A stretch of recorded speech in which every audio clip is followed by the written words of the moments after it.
ભારતીય સંવિધાનમાં નિર્ધારિત મૌલિક ફરજો 1976 માં 42 સંશોધન અધિનિયમ દ્વારા ઉમેરવામાં આવ્યા હતા. હાલમાં 11 ફરજો લિસ્ટ થયેલ છે. સંવિધાનમાં આ જેવા અનુસૂચિત અને તેના આદર્શો અને સંસ્થા રાષ્ટ્રીય ગીતોના આદર્શો છે. સ્વતંત્ર માટે રાષ્ટ્રીય લડાઈની ઉદ્ગાર આદર્શોને મનન કરીને અનુસરવું, ભારતની સાર્વભૌમતા, એકતા અને અખંડતાને સાંભળવું, સંરક્ષણ કરવું, જ્યારે આવશે ત્યારે તે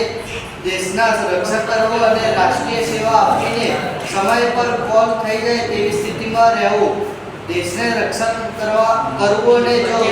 અતિથિ પાસે રાષ્ટ્રીય સેવા આપવી, સર્વ લોકોમાં સમાજનો પ્રચાર કરવો, સામાન્ય સહોદરી ભાવનાનું પ્રોત્સાહન આપવું, દેશની સંયુક્ત સંસ્કૃતિનું મૂલ્યાંકન કરીને તેને સુરક્ષિત રાખવું, વનો, ઝાડ, ફળો, નદીઓ, વનસ્પતિ સંરક્ષિત સુધારવું અને જીવ